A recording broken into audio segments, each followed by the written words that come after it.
नमस्कार, जय भीम. समाजवादी महिला परिषदेच्या ह्या अभ्यास गटात येण्याची माझी पहिलीच वेळ आहे. आंबेडकर जयंती ह्या महिन्यामध्ये साजरी झाली आणि त्यानिमित्ताने आज आंबेडकरांचे पुन्हा विचार आपण काय होते याबद्दल थोडं चिंतन करणार आहोत. आणि आजच्या वेळेस लोकशाही पुढील आव्हाने हा तसा एक मांडणीचा विषय आहे.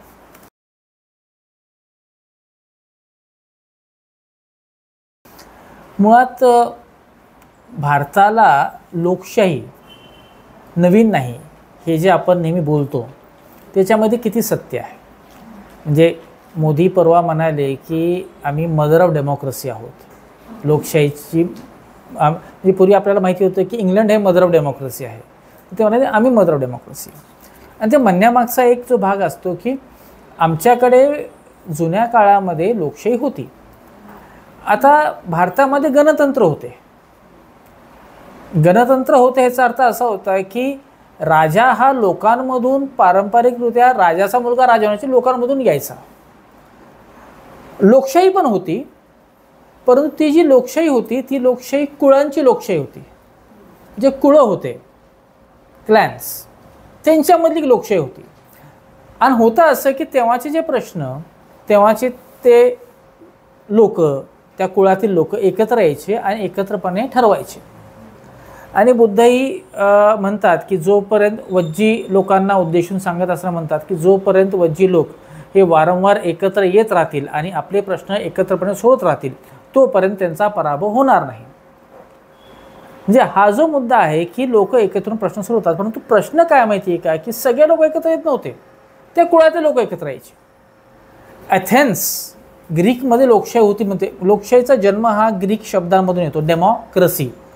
डेमोक्रेसीचा अर्थ आहे रूल बाय द पीपल, लोकांनी राज्य करणे. एथेन्सची जी लोकशाही होती त्या लोकशाहीमध्ये लोक एकत्र येऊन, एथेन्स हे शहर आहे, शहरातील लोक एकत्र येणं आणि एकत्र येऊन त्यांनी निर्णय करणं. परंतु लोक ह्याच्या संकल्पनेत कोण येतो, तो गुलाम येत नाही आणि 50% नागरिक गुलाम होते. त्यात महिला येत नाहीत, त्या मुलं येत नाहीत, त्याच्यामध्ये बाकीच्या राज्यातील आलेले लोक येत नाहीत. म्हणजे मुठभर पुरुषांनी एकत्र येणं आणि निर्णय करणं ही लोकशाही होती. मग लोकशाही ही सार्वजनिक होण्याची जी सगळी प्रक्रिया आहे ती प्रक्रिया चालू केव्हा होते. म्हणजे मुळातच जेव्हा आपण लोकशाही म्हणतो तर लोकशाहीमध्ये एक भाग असा अभिप्रेत आहे की जे सार्वभौम संस्था जी असेल त्याला प्रश्न विचारले पाहिजेत. आणि ते प्रश्न असे आहेत की तुम्हाला हे करता येणार नाही. आणखी ही बघा ही मजा आहे, राज्य आणि राज्यासोबत सार्वभौमत्व हे जोडून आलेलं असतं. त्या सार्वभौम राजाला किंवा राज्याला म्हणणं की हे राज्याला करता येणार नाही. मग झालं असं की 1215 पहिल्यांदा इंग्लंड शहराच्या बाहेर तिकडच्या काही उमरावांनी त्या राजाला थांबवलं, किंग जॉनला. ते म्हणाले की तुला शहरामध्ये जाऊ देणार नाही आम्ही. ते म्हणजे का? ते म्हणजे तुला आम्हाला आश्वासन द्यावं लागेल की आमची परमिशन घेतल्याशिवाय तुला आमच्यावरती कर लादता येणार नाही. आणखीन कायदा असल्याशिवाय तू आम्हाला अटक करणार नाहीस. मुळात हा जो भाग आहे हा पहिल्यांदा घडला चमत्कारिक असा आहे की राज्याला सांगितलं की लोकांचे काय अधिकार तुला घेता येणार नाहीत. आणि इथून मग नंतर पार्लमेंटची निर्मिती होते. मग पार्लमेंट निर्माणच झालं होतं राजाला, किंग ह्याच्यावरती काहीतरी आपण बंधन टाकावेत म्हणून. आता हा सगळा मजकूर असा होतो की हे सगळं आपण सांगतोय. सर्वात पहिल्यांदा लोकशाहीचं सार्वत्रिकरण सुरू झालं अमेरिकेमध्ये. आणि अमेरिका हे राज्य झालं ते तेव्हा म्हणाले की आपण आता लोकशाही प्रधान राज्य करू, आपण आपला राष्ट्राध्यक्ष जो निवडून द्यावा. म्हणजे इंग्लंडमध्ये ते नव्हतं, राजा हा जन्मजात होता, आपण निवडून द्यावा राष्ट्राध्यक्ष. आता ही सुरुवात होते आणि मग लोकशाहीची सुरुवात अनेक देशांमध्ये होत जाते. इंग्लंडमध्ये पंतप्रधान आहे, पंतप्रधान राजाच्या नावावरती काम करतो. आणि हा सगळा प्रकार जेव्हा ब्रिटिशच भारतामध्ये आले त्यावेळेस त्यांनी काही ते लोकशाही आणण्यासाठी आले नाहीत. ते इथे त्यांना एक राज्य करायचं होतं. त्यावेळेस भारतीय लोकांनी त्यांना सांगितलं की एक काम करणार म्हणे, तुम्ही तर इथे स्वतः फार लोकशाहीबद्दल बोलता तर आम्हाला पण राज्य कारभारामध्ये थोडा प्रतिनिधित्व द्या ना. आणि म्हणून भारतीय लोकांना प्रतिनिधित्व असावं अशा मागण्या जेव्हा सुरू झाल्या, या मागण्यांमध्ये मग तुम्हाला ठीक आहे म्हणे आता तुम्हाला मी प्रतिनिधित्व देतो. मग कसं द्यायचं तर देण्याचा मुद्दा असा आला की विद्यापीठाच्या 4 लोक निवडून जातील, ह्या संस्थेमधून 4 लोक निवडून येतात, ह्यांचं प्रतिनिधित्व असलं पाहिजे. भारतीयांना प्रतिनिधित्व देणं म्हणजे असा भाग. आता म्हणजे भारतीय म्हणजे कोण? मग म्हणाले की आपण इथे भारतीय म्हणजे हिंदू आणि मुसलमान आहेत. मग हिंदू आणि मुसलमानांना प्रतिनिधित्व द्यायचं तर म्हणजे आम्हाला लोकसंख्येप्रमाणे द्या. आणि मग हा सगळा भाग प्रतिनिधित्वाचा सुरू झाला. ह्या सगळ्यामध्ये आपण आतापर्यंत जी सगळी चर्चा केलेली आहे ती लोकशाही ही एक राजकीय व्यवस्था म्हणून करतोय. आणि ती अशी करतोय की लोकशाही राजकीय व्यवस्था अशी आहे की ज्याच्यामध्ये लोक आपले प्रतिनिधी निवडून देतील आणि हे निवडून दिलेले प्रतिनिधी लोकांच्या वतीने काम करतील. अब्राहम लिंकनची हीच व्याख्या आहे, लोकांनी लोकांसाठी निवडून दिलेले राज्य. बरोबर आहे. आणि हे कुठपत शक्य आहे. म्हणजे असं जे.एस. मिल असं म्हणतो की लोकशाही जी आहे ना ही श्रीमंत देशांमध्ये किंवा मध्यमवर्ग देशांमध्ये रुजू शकते. ज्या देशामध्ये एक जात एक वंश एक धर्म आहे तिथे रुजू शकते. जिथे अनेक जाती अनेक धर्म अनेक वंश आहेत, जे गरीब देश आहेत त्याच्यामध्ये लोकशाही रुजू शकत नाही. म्हणजे एक मुद्दा असा आहे की गरीब देशामध्ये लोकशाही रुजू शकत नाही. आणि झालं असं, आता लक्षात घ्या, भारतासोबत जितके देश स्वतंत्र झाले, पाकिस्तान, श्रीलंका, पूर्वीचा साऊथ आफ्रिका, बांगलादेश, नंतर नेपाळ घ्या, या देशांचं झालं काय? भारताची राज्यघटना आपण 2 वर्ष 11 महिने लिहिली, पाकिस्तानची राज्यघटना 7 वर्ष लिहिली गेली. आणि 1957 साली मला वाटतं 56 का 57 साली त्यांची पहिली राज्यघटना अंमलात आली आणि 2 वर्षामध्ये तिथे मिलिटरीने उठाव केला आणि राज्यघटना बदलली. आणि 3 वेळेस मिलिटरीने उठाव केला तिथे. बांगलादेशमध्ये काय झालं तुम्हाला सांगायला नको. श्रीलंकेमध्ये पहिले 48ची एक राज्यघटना आहे, नंतर दुसरी राज्यघटना आली, आणि आता श्रीलंकेत काय झालं तुम्हाला सांगायला नको. नेपाळमध्ये राज्यघटना बदलली, पुन्हा आली, आता राजेशाही यायला पाहिजे म्हणून लोक मोर्चे काढतात.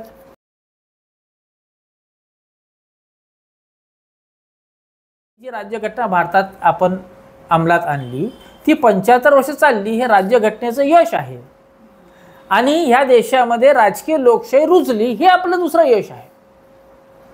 म्हणून तो जो मुद्दा आपण म्हणत होतो की गरीब देशांमध्ये लोकशाही रुजू शकत नाही, ह्या मुद्द्याला भारताने फेल ठरवलं. रुजू शकते, परंतु पुन्हा एक मुद्दा असा आहे की ज्या राजकीय लोकशाहीबद्दल आपण बोलतोय, लोकशाही तितकीच मूलभूत संकल्पना नाही. म्हणून मी आता आंबेडकरांकडे येतो. ह्या राजकीय लोकशाहीबद्दलचं सगळं जे गणित आहे ते गणित कसं आहे आणि बाबासाहेबांच्या पुढच्या काय समस्या होत्या ते मी सांगतो.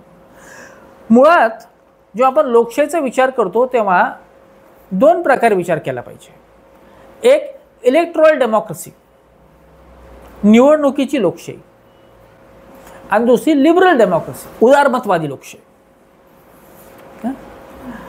आता तुम्ही दर 5 वर्षाला लोकप्रतिनिधी निवडून देताय, परंतु तुमची राज्यघटना उदारमतवादी नाहीये, मग काय फायदा? आणि तेच होतं ना 1935चा कायदा, 1919चा कायदा, त्याच्यामध्ये दर 5 वर्षाला लोकप्रतिनिधी निवडून देत होतेच. भारतीय राज्यघटनेचा अंमल होण्यापूर्वी तुम्ही तुमचे लोकप्रतिनिधी निवडून देत होता. मुंबई प्रांत होतं, म्हणजे विधानसभा होती, ते मुख्यमंत्री होते, बरोबर ना. परंतु ती लिबरल डेमोक्रेसी होती का, उदारमतवादी लोकशाही होती का? नाही. कारण की त्यावेळेची जी राज्यघटना होती ती उदारमतवादी नव्हती. आता प्रश्न असा आहे की जेव्हा राज्यघटनेची निर्मितीचा जेव्हा प्रश्न आला तेव्हा आंबेडकरांनी पहिला प्रश्न विचारला होता. ते म्हणाले की आपल्याला 1935चा कायदा आहे, आपल्याला नवीन राज्यघटनेची गरज कशाला आहे? आणि पुढे तेच उत्तर देतात, जर का आपल्याला सामाजिक आणि आर्थिक परिवर्तन घडवून आणायचं असेल तर निश्चित नवीन राज्यघटनेची गरज आहे. म्हणजे राज्यघटना कशाला पाहिजे? सामाजिक आणि आर्थिक परिवर्तन घडवून आणण्यासाठी. नसता पार्लमेंट किती वर्षाला निवडून दिलं पाहिजे, किती संख्या असली पाहिजे, किती लोकांच्या लोकसंख्येने एखादा आमदार खासदार निवडावा, त्याचा टेन्युअर किती असलं पाहिजे, पंतप्रधानाचे अधिकार किती, राष्ट्रपतींचे अधिकार किती, ही चर्चा म्हणजे लोकशाही फक्त आहे का? नाही. ह्याच्या पलीकडे काहीतरी आहे ना, आणि ते लिबरल डेमोक्रेसी.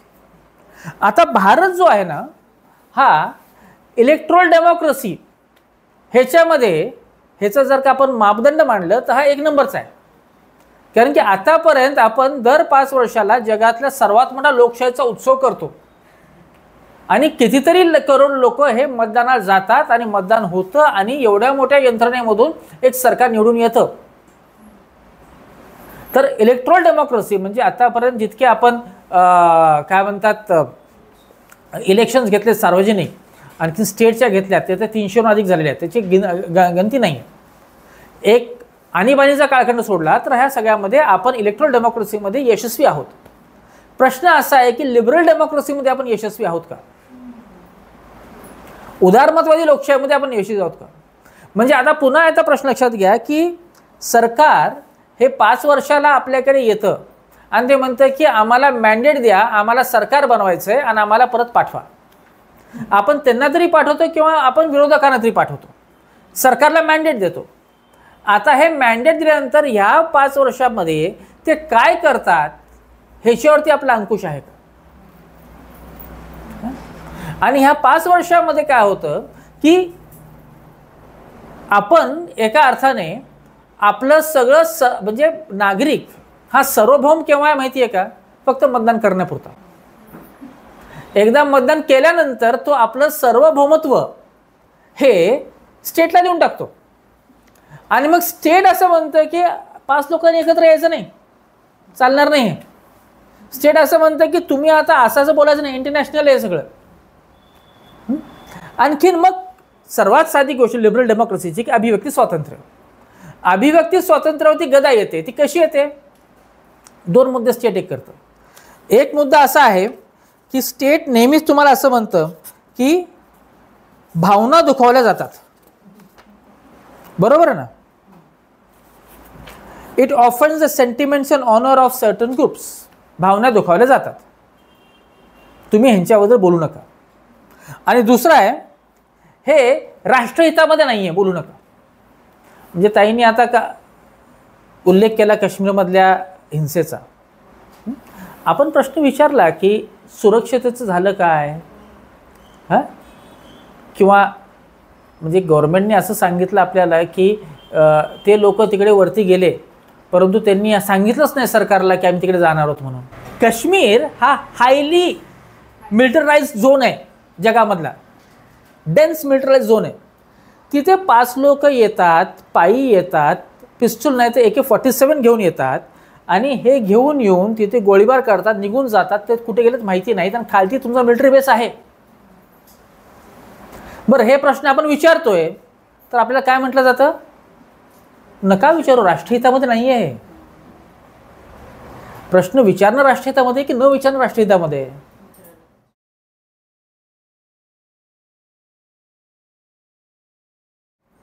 मग आता पुन्हा लोकशाहीकडे होत. लोकशाहीमध्ये प्रश्न विचारले पाहिजेत ना. परंतु 5 वर्षामध्ये निवडून गेल्यानंतर हे सरकार नाही, अनेक सरकार, त्याला कोणीही अपवाद नाही आहे. लोकांना असं म्हणतात की तुम्ही अभिव्यक्त होऊ नका, अभिव्यक्ती स्वातंत्र्य नको. आणि म्हणून लिबरल डेमोक्रेसीच्या पॅरामीटरवरती भारत, स्वीडनमधली एक संस्था आहे व्हीडम, तर व्हीडमने जे पॅरामीटर लावले त्याच्यामध्ये स्पष्ट सांगितले की भारत खूप खालती येतो. म्हणून एकीकडे आमच्याकडे दर 5 वर्षाला होणाऱ्या निवडणुका आहेत आणि निवडून गेलेलं सरकार आहे, आणि दुसरीकडे आमच्याकडे अभिव्यक्ती स्वातंत्र्य किंवा लोकांच्या जे सिविक राईट्स आहेत ह्याची गळचेपी होताना तुम्हाला दिसत आहे. हे लोकशाहीचं चित्र आहे. आणि ह्या सगळ्या कॉन्टेक्स्टमध्ये आम्हाला आंबेडकर वाचायचे आहेत. आणि आंबेडकर जे 1936ला म्हणायचे, 1919ला म्हणायचे, 1950ला म्हणायचे, ते किती रिलेव्हंट आहे तुम्हाला आता कळतं. तर आंबेडकरांपुढील प्रश्न काय होता? जसा मार्क्स पुढचा प्रश्न होता की ह्या देशामधला वर्गलढा आहेरे आणि नाहिरेचा, तसा आंबेडकरांचा पुढचा प्रश्न ह्या देशातील जाती व्यवस्था होती आणि त्यांना ह्या जाती व्यवस्थेचा विध्वंस करायचा होता. उच्चाटन, त्यांचा खरा म्हणजे शब्द आहे ॲनिलेशन ऑफ कास्ट, जातीचं उच्चाटन, मुळासकट काढून फेकून देणं. त्याला मग आमच्या डाव्या लोकांनी जाती निर्मूलन म्हणायला चालू केलं. मग नंतर जाती विध्वंस म्हणायला चालू केलं. पण त्यांचा जे वाक्य आहे ते ॲनिलेशन ऑफ कास्ट आहे. जाती कशा संपतील हा प्रश्न होता. आणि म्हणून त्यांनी मग जातींचा आणि समाजाचा अभ्यास जो केलेला आहे तो अभ्यास आपण पुन्हा एकदा बघू. आता जातीच्या मी विश्लेषणाकडे जात नाही, पण बाबासाहेबांच्या अभ्यासाकडे जातो आणि ते लोकशाही त्या कॉन्टेक्स्टमध्ये बोलतायत.